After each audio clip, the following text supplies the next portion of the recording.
Hopefully it's catching up.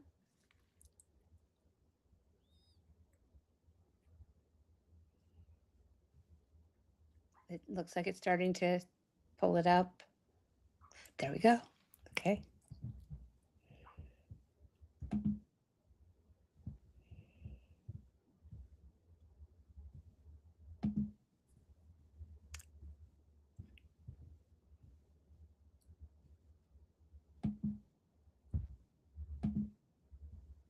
Okay, welcome. I am so excited to be with you here this morning and to introduce you to our guest. So, we are just going to get right to it. Now, I am first going to tell you where I met this amazing woman. She and I are both part of a high level mastermind group that has to do with life coaching. And she stood out in the group to me as someone who was so dedicated to her business, as someone who always shows up and plays full out, and someone who has a heart of gold. And so I reached out to her and invited her to be on our podcast today. And she said yes. So let me just introduce you to Coach Mindy. So, welcome, Coach Mindy. We're so glad to have you with us today. Oh, thank you, Coach Tammy, so much for having me. I'm truly thrilled to be here. Oh, thank you. And Coach Mindy's home base is in New York, but you said you're in Florida today. Yes, we are in Florida. We came to Florida to escape the cold, but it seemed to have followed us here. It's very Oh, unusual weather pattern we are finding ourselves in the midst of. yes, it has been the chilly, chilly winter storm, hasn't it? Yes. Really, yeah. Yep, I'm here in Arizona, and there were a few nights that I was covering my little citrus trees to make sure that they didn't die. And so, well, let me tell you all a little bit about Coach Mindy. So, she brings almost 3 decades of experience to her private practice as a certified functional nutritional and lifestyle practitioner, certifying eating psychologist coach, and board certified integrative health coach. So, boy, does this woman know her stuff. Like, she has gone and got that training and had the experience of years of helping people on this journey. And Mindy's life experience and training inspire her to create a framework that becomes functional nutrition, positive psychology, and mind body science, introducing a compassionate resolution to physical and emotional challenges resulting from chronic and complex health issues as they relate to eating disorders. Now, in her private practice, she uh, she groups facilitators, speakers, and best-selling authors. She has her website is called The Freedom Promise, and she has a book that she has written as well called The Freedom Promise: 7 Steps to Stop Fearing What Food Will Do to You and Start Embracing What It Can Do for You. I just love that title. Uh, she has a freebie. You can go to her website and get that. Coach Mindy, can you give it your website? We'll have you give it many times, but just right now because I don't want anyone to miss out on that. I went and downloaded that, and I was so impressed. It is Oh, so valuable.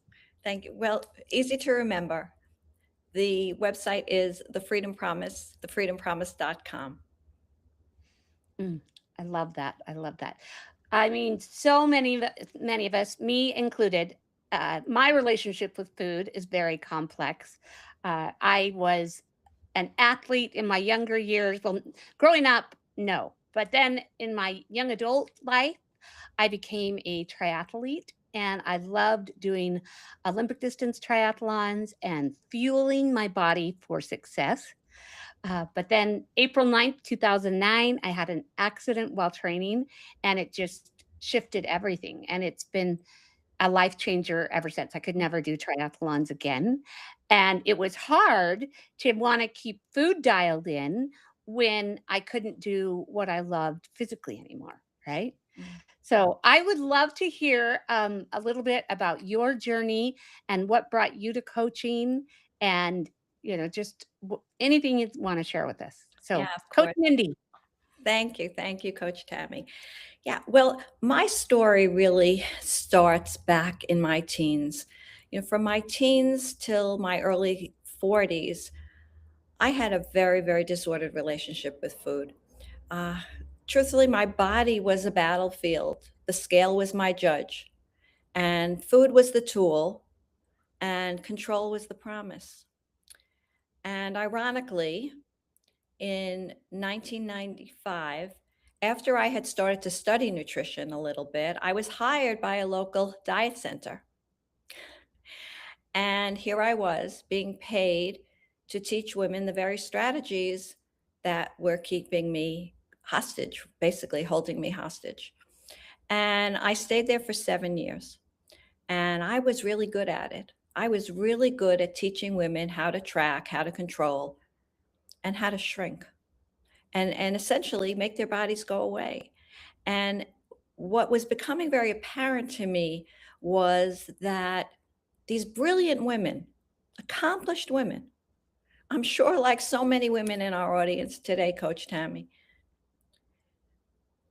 their self-esteem, their worth was really tied to the success they had with me and these protocols. But I kept going because it really was my identity as well. I like to think back uh, and identify myself as both the warden and the prisoner in this cell that was keeping me captive. And then as life Ooh, that's intervened, good. That's so good. yeah, That's well, will you say that one more time? You were I both. was both the prisoner and the warden in a cell that was holding me captive. Oh, ooh, that's mic drop. That's so good. And then, as life intervenes, as it usually does, my husband, at the time, 26 years, was diagnosed with metastatic melanoma, and I put everything on hold. And I walked away from the practice and really devoted 21 months of my life to being his full time caregiver. Well, we lost him in August of 2004, and it took me a while to get my footing back. But I knew that something had to change because during that time of losing Stuart, I really was resorting to very destructive behaviors that basically were a solution to the pain that I was in, because that's what we do when we are faced with feelings that we deem intolerable. We look for temporary support and temporary, I guess, escape from the pain. Mm. So, as I said, it took me a while to get my footing, and I decided I needed to do things differently, approach my own life differently, learn to ask different questions of myself. What was I truly hungry for? And that sent me back to school. 55 years old, I enrolled in an integrative health coaching certification program, which then led me to the path of eating psychology. How I like to describe eating psychology is basically learning who you are as an eater, why you're eating, Ooh. how you're eating, when you're eating. And when those issues are addressed, the what starts to make sense. And after that certification, I pursued one in functional medicine nutrition because I knew that we needed to look at root cause resolution to the issues that were confounding us. Because bottom line is, our biology impacts our biography. Or to put it another way, physiology impacts psychology just as much as psychology impacts physiology. So, 8 years of school. And after that, the Freedom Promise was born. The Freedom Promise LLC is my private coaching practice where I work with women, now midlife women, helping them to stop trading the size of their lives for the size of their bodies, helping them to stop fearing what food would do to them so they can start embracing what it can do for them. And I just need to add one thing to that beautiful introduction you gave me. I recently wrote another book called Midlife Metamorphosis: The Journey from Diet Culture to Radical Acceptance. And Oh, and this book was really written for the woman who has done everything, and she's done it right according to the rules of diet culture. But she's still waking up in the morning wondering if she's earned her breakfast. She's still waking up in the morning, getting on that scale, the scale becoming her judge, just the way it was mine. oh, Coach Mindy, so many things that you shared there.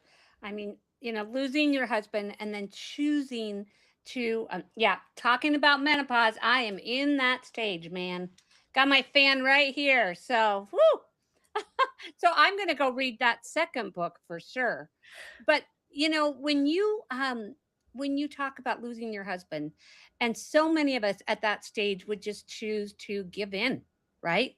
Just give in and you know just fade into life. But you chose to take your trials and make yourself better instead of bitter. And that is just so powerful. And 8 years of schooling as a professor, I know what that represents, right? I mean, I love all my young college students. I just love them to death and uh, admire that they're there and working hard and setting their life up for success. But my more mature college students who come back, in their 40s and 50s and beyond, now I have such respect for you and for every one of those students because that is a hard thing to do. And you did it. How Okay, I appreciate that. I really do. And I have given myself grace. However, here I was, widowed, 49 years old, responsible for the business of my life. But most importantly, my daughters were watching, and I was responsible. I felt a huge responsibility for how I was showing up for them. And I was not proud of my breakdown.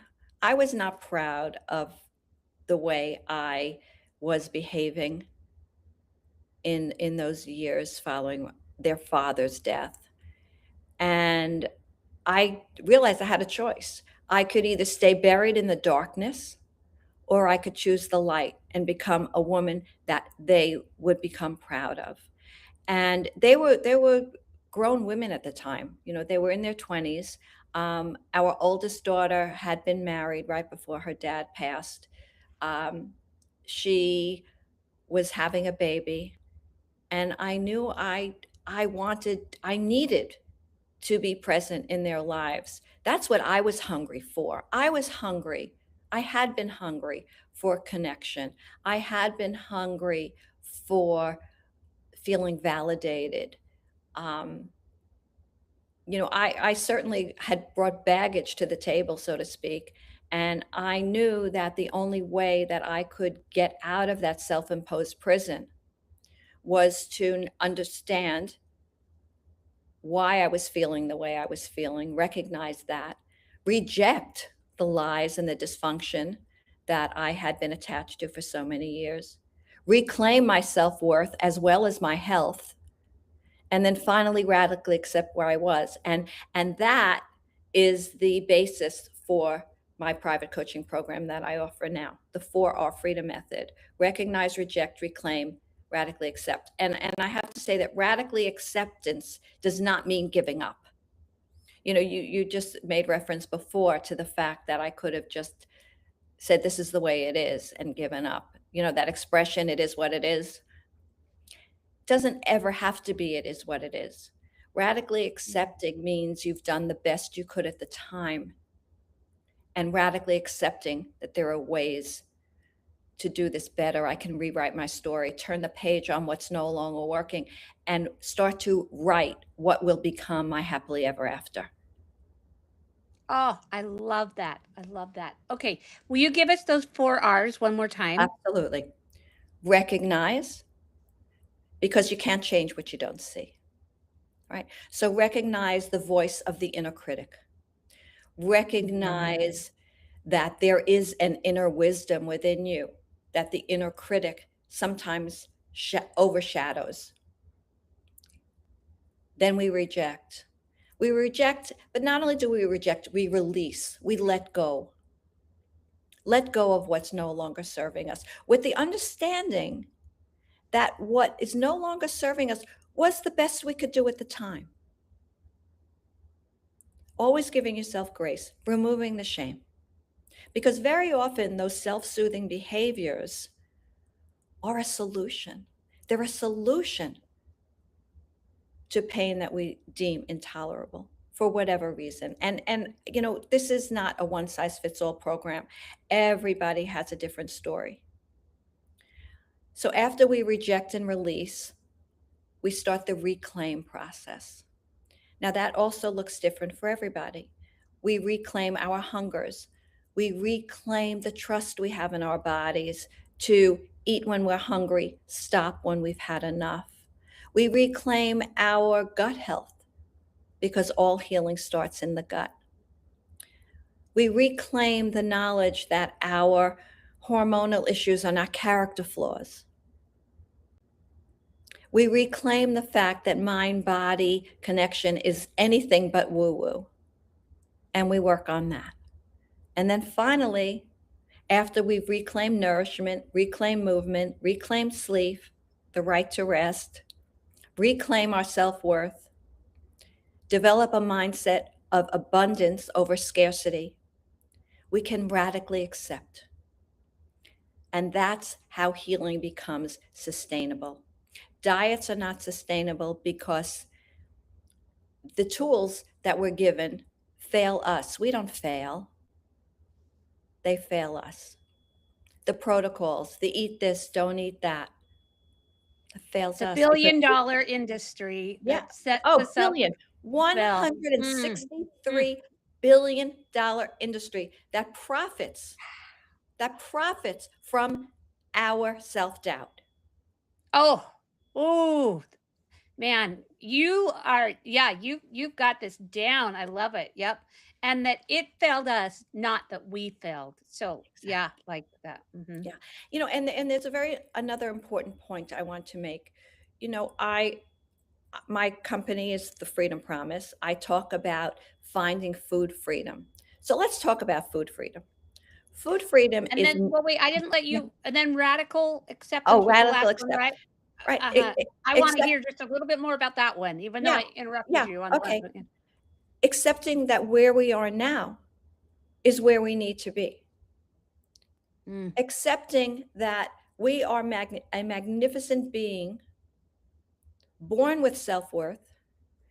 No one can take that away from us. Certainly not a piece of metal that we might step on several times a day, thinking that our self worth is going to improve in the minutes or hours between the last time we stepped on it. Mm. And as I said, it's not giving up. And Yeah. that brings us to the concept of food freedom. Okay. Food freedom in my world, in my teaching, does not mean eating whatever you want. It means having the freedom to make confident choices that serve our bodies uniquely and well. What works for me might not work for you. And your food story, why you eat the way you do, is very important to understand so that you can move on and experience true food freedom. Mm. Food freedom. That is so, so good because just like you said, so many of us identify with that, that we are, the warden, the prisoner, and the warden, the prisoner, and how else did you say that? Uh, Being both the prisoner and the warden in a cell that is keeping us captive. ah, in the cell that keeps us captive. Yes. I just don't, I mean, I know that I can identify with that, and so many men and women can identify with that, right? And freedom from that, freedom from that, freedom to be able to have a good relationship with food instead of all this disordered, crazy. And as much as we may want to, at least this is me. I don't know how many other people will identify to this, but I try to act like I don't, I'm okay. I'm not. I don't get my self worth or how I'm going to feel that day from the scale. I don't, from that piece of metal there. I That doesn't affect me. But you know what? It does. It does. As much as I try to act like, oh no, it's not a big deal. It does. And to have freedom, the freedom promise, even from that, I mean, I bet people just run to work with you because that sounds so powerful.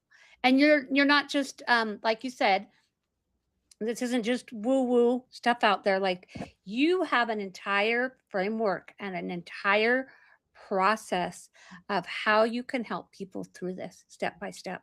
Yeah. And all the way starting, what was your very first one? Just kind of Recognize. awareness. Yeah, I was gonna say awareness, but Yeah, I but knew it was an R. it Yeah. always starts with awareness, right? Mm, And first, we need to be curious. We yeah. need to know how to ask the question, right? Because again, we can't fix what we don't see. We can't let go of what we don't see, right? I'm Yeah. sorry I use that word fix because our bodies are not projects that need to be fixed. When we are looking to heal, the bottom line is that we are looking to be the woman that we were before the world told us who we needed to be. Mm. And for most of us, that's going back a very long ways Yes, it because is, they of course. target Well, that's, teenagers so you know, much. that the voice of the inner critic, right? Where did she come Yeah. from?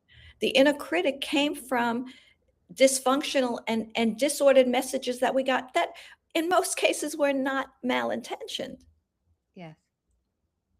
Yeah. In most cases, at least with the women that I work with, those messages came from a place of love. Might not be the kind of love that we needed to feel nurtured, but there's something else that's very important to understand when it comes to our relationship with food.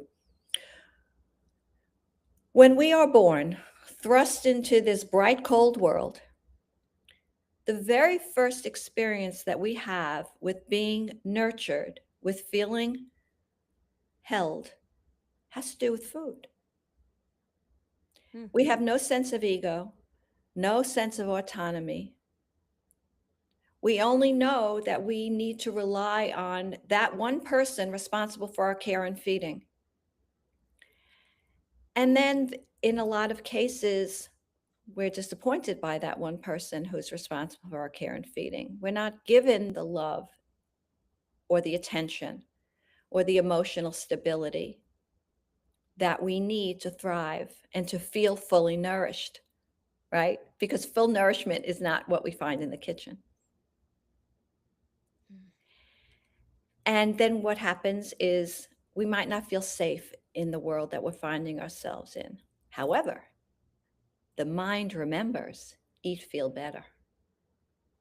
And that's what takes us through the rest of our lives. And that is why so many of us, men too, have a relationship with food that can be dysfunctional and disordered. I also want to talk about the definition of disordered eating because clinically speaking, according to the DSM and the diagnosis codes that are out there now, disordered eating is defined as a lesser degree of a clinical eating disorder, right? So it could be a restriction, binge eating, but to a lesser degree without the severity of the physical consequences that are a result of anorexia, bulimia, ARFID, all of the recognized eating disorders. In my world, what I've come to recognize that is disordered eating is it's basically misguided information. I'm sorry, let me take that back. Misguided behavior that is driven by misinformation. I'm going to say that again because I messed it up. misguided behavior that is driven by misinformation. Now, that Mm. information is coming from so-called experts, and I love experts. I consider myself one, but some take it too far. It's either their way or the highway, or what you see on social media, right? Compare and despair. Comparison is the thief of joy and the thief of confidence. Oh, amen to that. Yes. Yes. And in this information world that we're in, it is hard to figure out what path is the right path, right? And then we go and we try different things and we try and we don't fail. It fails us. Exactly. I love that.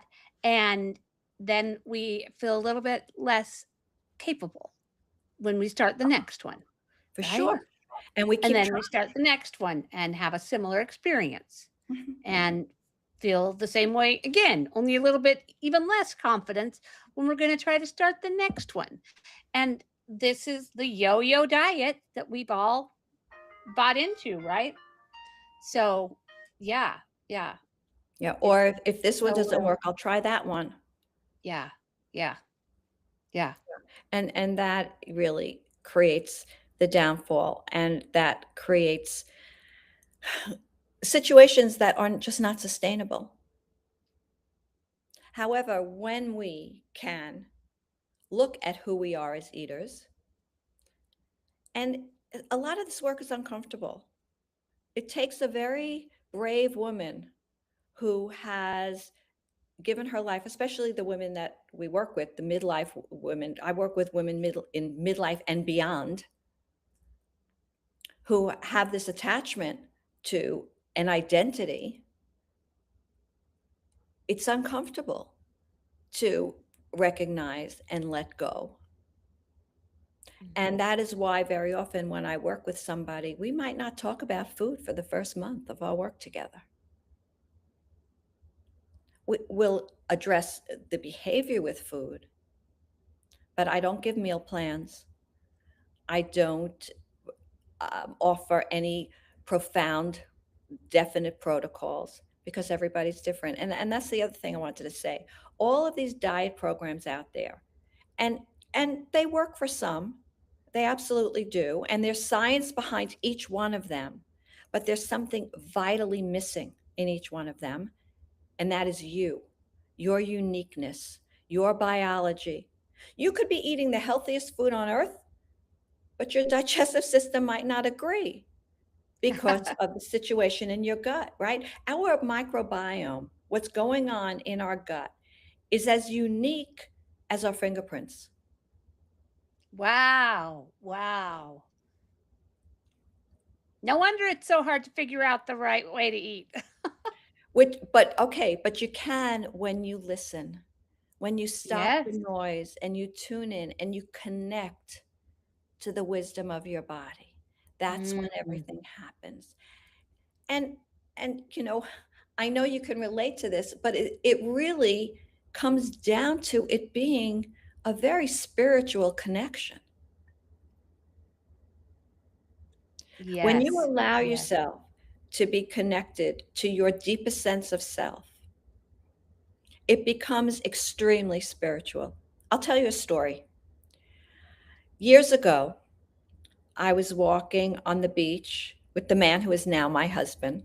I'm very blessed to have a wonderful, wonderful man in my life. And at the time, he had a home that was near the beach. And one particular Sunday, we were walking, and it was just a glorious day. The sky was robin's egg blue. The air was just so warm that you felt like you were being hugged. And we were walking on the sand, hand in hand, and I was in my bathing suit. And I realized that I had not given a thought to what I had eaten for breakfast, what I was going to eat for dinner. I didn't was not comparing myself to the other bodies on the beach.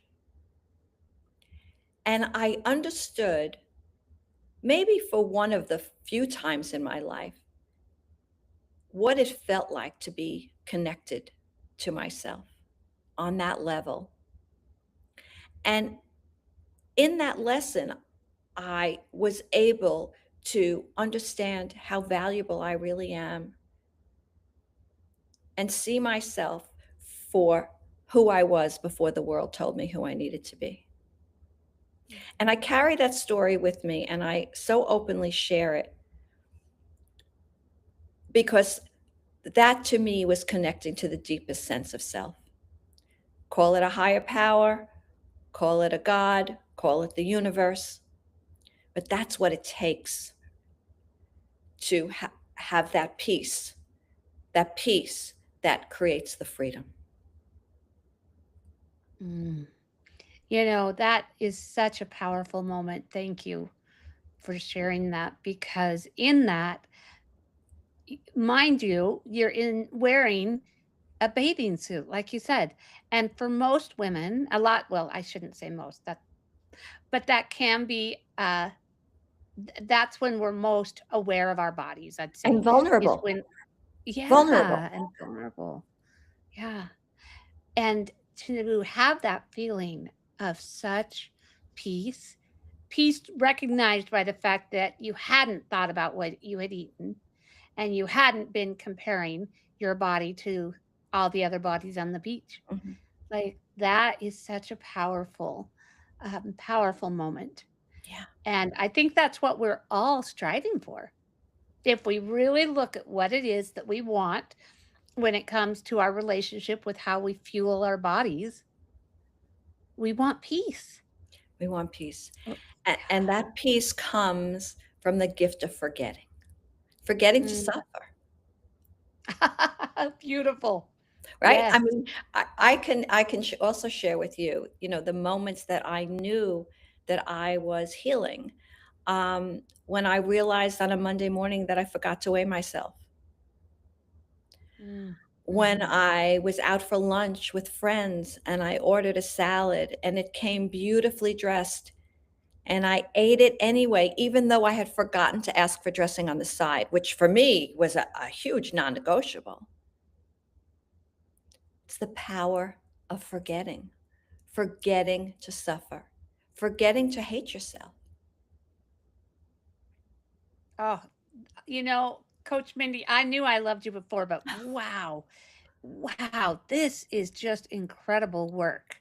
It is just when we're open and honest, it is at the heart of so much of what women and men in our society are suffering with right now. And that's why it is such a huge, huge industry, is because so many of us are suffering with these disordered thoughts around food.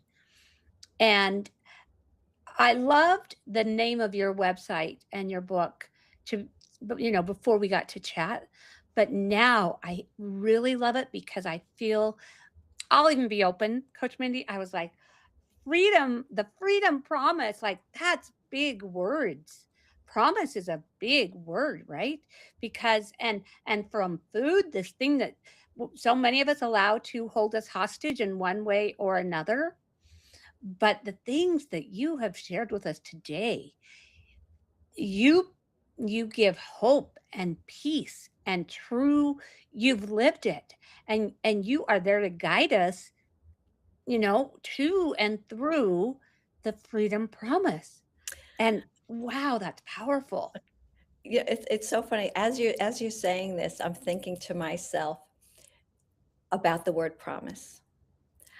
I don't put it out there as a guarantee. I put it out there as a possibility, as an opportunity, because freedom looks different for everybody. And I respect that. My hope is that women will come away from the pages of my book or a coaching session with me feeling as though they've taken a deep breath. I know That just today I feel that way. Oh, thank I you. just That's speaking the with you. possibilities. That's possibility. That's opportunity. Yeah. And as I said earlier in this beautiful conversation, It's about expanding your presence on this blessed earth, which has nothing to do with the size of your body. It's the size of your soul. Mm, yeah. It's the Yes. depth of your soul. That's where the Yeah. promise is. And here at Christ Centered Coaches, we always talk about how we are all here with missions that we are here on this earth to do. We're here with a difference that only we can make. And living into that our fullest potential is what it's what you and I are both all about for people, Right. is helping them have the best life experience they can. And that doesn't come by being held prisoner to the scale. And it doesn't come by being worried about every little choice that you're going to make. It comes by living into that divine identity that we each have, and that if we listen, that we each are called to. And in order to do that, part of it has to do with getting the body and the mind working together in harmony instead of fighting against each other. Yeah. And oh, that is Right. just such beautiful work that you do. Thank you. Do you And have a favorite oh, yeah, success story? I Oh, just want to say one thing. oh yeah. I'm sorry, because and I didn't hear what your question was because I was talking over you, and I apologize for that. But what I want people to realize is that their relationship with food is truly a reflection of their relationship with themselves, Mm, right? I mean, if you think about recovery, recovery is very relational. And I hesitate very often using the word recovery in my work because it's a term that might scare people. Um, recovery is about healing, but the definition of recovery is to to take back what was lost or stolen, right? You could recover your set of keys, recover a memory. So recovery is really about reclaiming yourself. Now, the people I work with who need to recover their relationship with food really need to start with themselves. So that's what I wanted to make clear. oh, thank you. Yes. And your Yeah. question that I so rudely talked over. Oh, no, no, no. We love this digital platform that we have, right? But it's hard to jump in with, and jump in with our comments and have them both be heard. Uh, so I just wanted to see if you had some success stories that you'd like to share with us of people that you've worked with. And Yeah, I have a great story. I'll tell you about Debbie. That's not her real name, but her story is real, and she gave me permission to share it. It's in my book, and it's in my keynote that I love to deliver. Debbie came to me, she was 62 years old. And I should tell you her story backwards. She called me one night, texted me actually, so excited because her daughter had called. She, I need you to come over. And it just happens to be your grandson's birthday. I need help at the party. So she goes to help out at this 11-year-old party, and she had a piece of cake. And when she got home, she realized she had a piece of cake, and that was it. She moved on and had a great time. She came home. And why that was so important was because before that, she would have come home, felt like she failed, and would have found herself at 9 o'clock at night standing in front of the open freezer door with a container of ice cream and a spoon. Before she did the work of realizing what she was really hungry for, which was connection, validation, that's what her behavior was like. Debbie grew up in a large family. She was one of, I think, 7 siblings, and food was love. Food was how they celebrated, food was how they mourned, food was how they connected. And she would tell me stories about her grandmother's pie crusts and Sunday dinners where the table was just so beautifully set and the rituals that surrounded it. So for her, food was love, food was connection, food was everything that they needed that really they didn't know how to ask for. And this was wired into her nervous system. So when life became tough for her, she had a divorce. Her grown children were on their own, but they were still very dependent on her for various reasons. Food became and remained to be how she connected to herself or disconnected in some cases from what she didn't know how to feel. So the success story was going to her grandson's birthday party, having cake, coming home, taking a deep breath, going to sleep, feeling connected, feeling valued, and waking up the next day and going on with her life. Hmm. Oh, Coach Mindy, that is so good. You wouldn't, we wouldn't hear that in, you know, that having a piece of cake was the success story, Mhm. right? We wouldn't hear that in other, you know, diet mentality, whatever the world has to share with us. And yet that is what it is all about, is being able to just be like, I enjoyed the cake. I enjoyed my family. I came home and I didn't beat myself up. It wasn't a failure. It wasn't a slip off the wagon. It wasn't a, oh boy, you better watch what you eat tomorrow. It was simply, I ate a piece of cake, enjoyed being with my family. Now I'm coming home and going to bed. I mean, oh, that is beautiful. That is And that's so true nourishment powerful. because the true nourishment had nothing to Yeah, do with the cake. The true right. nourishment came from the peace. The true nourishment came from feeling connected to her grandson and her daughter. That Yeah. is what she was hungry for. Hmm. And when she didn't have that in her life, the food is what filled that void.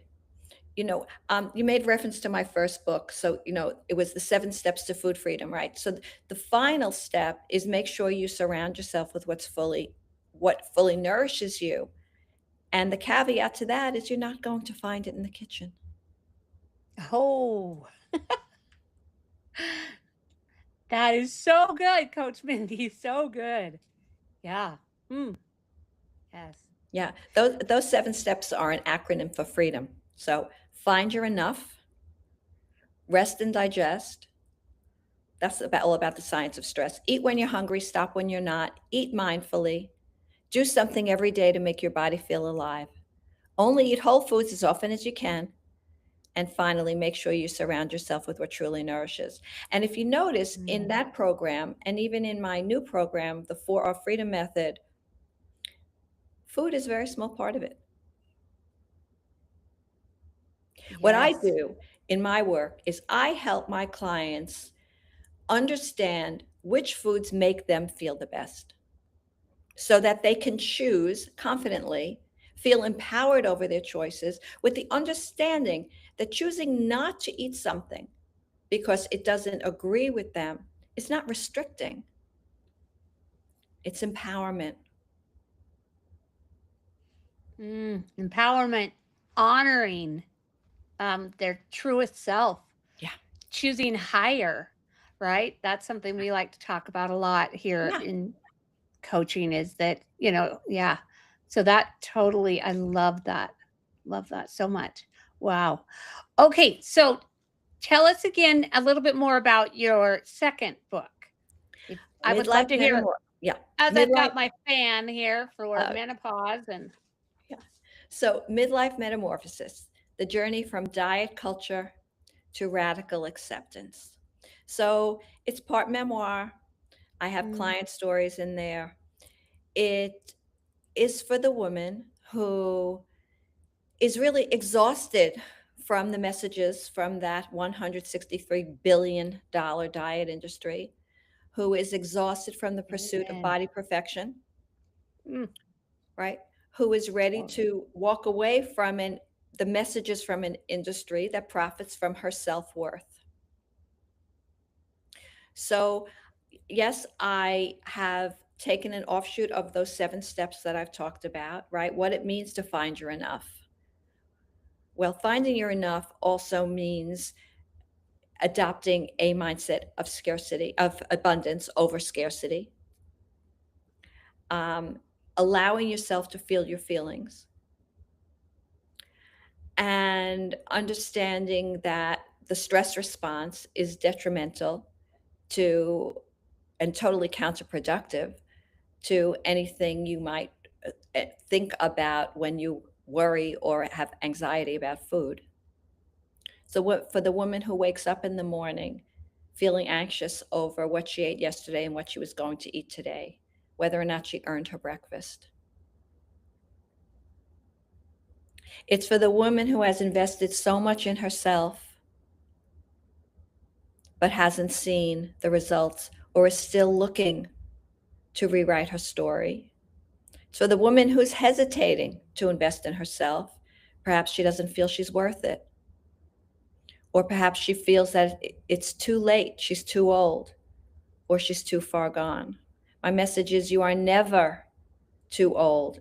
It's never too late, and you are never too far gone. Remember, I was widowed at 49. I went back to school and totally changed my life at 55. And what I haven't shared with our audience is at 68 years old, I was diagnosed with cystic fibrosis.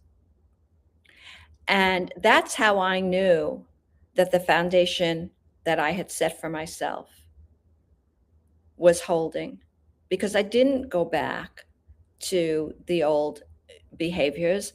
I didn't feel that my body was betraying me. I said, this is my truth. This is where I need to radically accept where I am and accept that I have a choice to do the best for myself that I know how to do. So I share all this in my book. Every chapter has a workbook at the end of the chapter with exercises to reinforce everything that was explained, journal prompts to help you solidify everything you've learned. At the very end of the book is a chapter, I believe it's called Food for Thought, and there are questions for group discussion. So my hope is that women take this book to their book clubs. Other practitioners use it for their group programs. So there's a lot of possibility, a lot of promise from the midlife metamorphosis. Oh, I love that, love that. Now, okay, so where can we get your books? Both books are available on Amazon, Okay. barnesandnoble.com. Um, so that's probably the easiest avenue, Amazon. Mhm. I will be traveling and doing some book talks where books will be available for purchase and signing. My first one is in Delray Beach, March 18th. If any of our listeners are local, reach out to me and I would be very happy to share the information. And of course, you can follow me on Instagram and get all that information there. It's at The Freedom Promise. You shared so generously my website, and I'm always open. Give us that one more time though. Let's get that again. TheFreedomPromise.com. Mhm. Okay. And the names of both your books again. Okay, so the first book is The Freedom Promise: 7 Steps to Stop Fearing What Food Will Do to You and Start Embracing What It Can Do for You. That book was published in 2014. And then just last September, we released Midlife Metamorphosis: The Journey from Diet Culture to Radical Acceptance. And Mindy, give us your I just call you Coach Mindy. So It's give us your okay. last name. My name it's Mindy Gorman Pletzer, Gorman hyphen Plutzer. Okay. Okay. Oh, well, please go. Well, I'm sure people are already putting your Instagram in just as quick as they can and putting your information into Amazon to find your books. I, excuse me. I know I have been so inspired today, and I am just so grateful that I know you and that we get to be Thank you. professionals together in our mastermind. And I just wish you all the success because as you succeed, you're changing the lives of women. Well, they do the work, it's true, but you are giving the opportunity to stand in their truth and to accept and radically change and unlock the no longer be the wardener and the prisoner to the scale and unlock all that and just have the freedom to be who they're meant to be on this earth. Yes. And so I just love that. Thank you so, so much for being with us here. Is there anything else that you'd love to share, before we're done? Just that I'm truly honored to guide the women that I truly feel blessed to work with, because I think of it as a partnership. And I am often honored by the fact that they are so willing to share their journey with me, and I hold them to the highest I offer them the highest form of myself from a place of integrity. Yes. Oh, I love that, the partnership. Yes. Yeah. Yes. Yeah. Well, thank you so much, Coach Mindy. And at the end, we always like to say, go out and be a blessing, which you are for sure. Thank you so much for your time today. Thank you, Coach Tammy, so very much.